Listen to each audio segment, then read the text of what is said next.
based on the actions of the prosecutor. My objection initially to the item was that it contained hearsay. The state represented at the bench that it was not hearsay. There was no hearsay contained in it. We did not address the issue of what the state already knew, which is that there was a phone number attached to it that she was going to try to elicit testimony from this witness about who that phone number belonged to. That in and of itself is speculation, but it's certainly hearsay. The document can't authenticate itself. I believe the site for that proposition is Twiggs versus State. It's 315 Georgia Appeals 191. So this witness can't look at a document and say that it says this phone number is from Justin Cobb's Instagram or social media posting. This is who it belongs to. So that was my objection. I believe the objection was well founded. I believe the state purposely put that up there after misrepresenting as to whether or not it contained any hearsay in it. And based on that, I would move for mistrial. May I respond? You may. Judge, can somebody put the document up? I don't see. Yes. Would you put it up?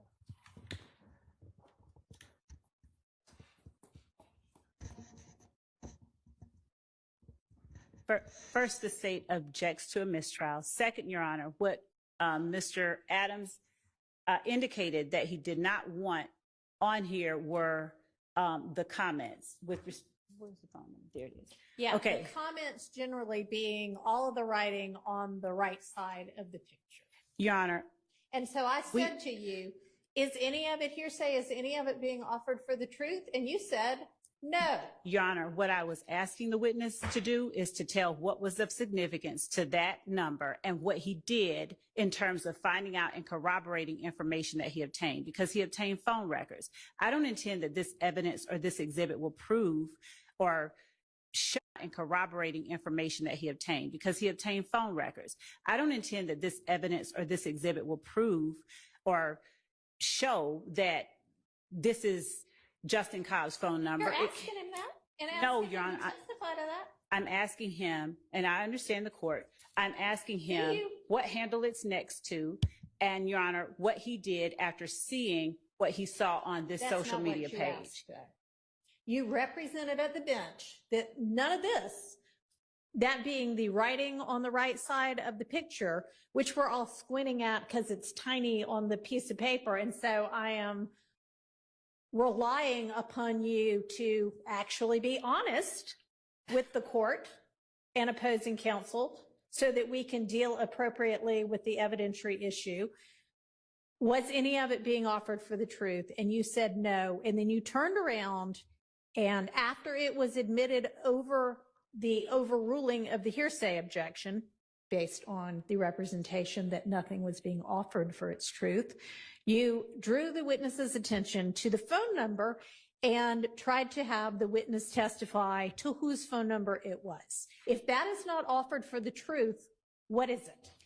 Your Honor, it explains what steps he next took. It wasn't that he sat there and took this phone number and said, okay, this is Justin Cobb's phone number. He went and sought records based on what he saw on this social media post. So it's not, this post can't prove anything, but I do expect that the witness will testify based on what he saw, regardless, because it's a legitimate. Why can't you just, at the bench, when you know that the reason you're offering it is for the phone number, and then to ask the witness other questions about what he did based on that phone number and seeing that phone number, say to everybody so that we know what we're dealing with, you know, it's this phone number, and then I'm going to ask him XYZ about the phone number, and then we'll know what we're dealing with. Because my understanding that what was being objected to was not the phone number, was the comments that was the words, Your Honor.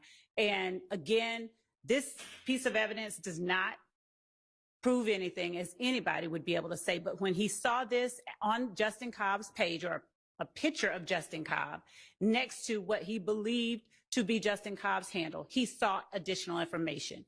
The entire phone number one of the comments.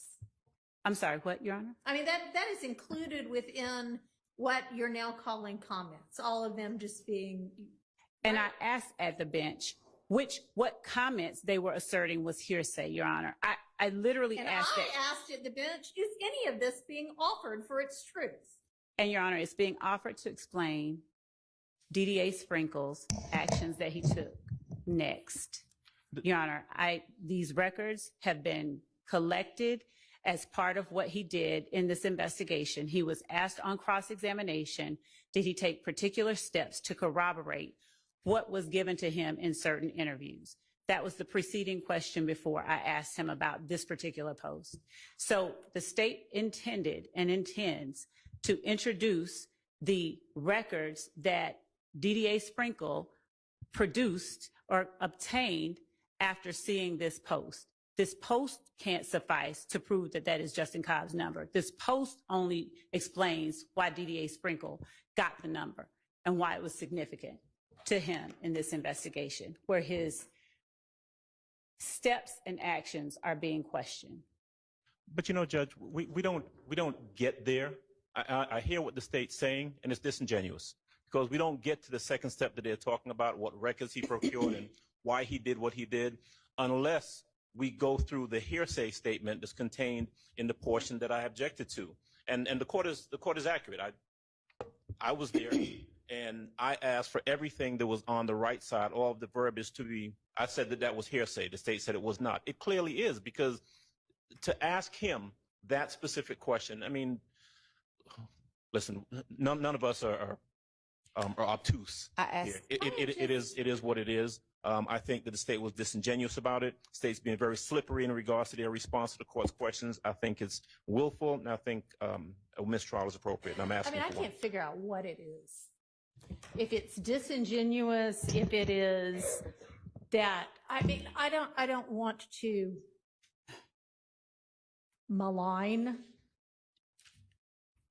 the prosecutor standing in front of me right now, so I'm not going to say the possible things that it could be, but it is baffling to me that somebody with the number of years of experience that you have, time after time after time, continues to seemingly purposefully hide the ball to the extent you possibly can for as long as you possibly can.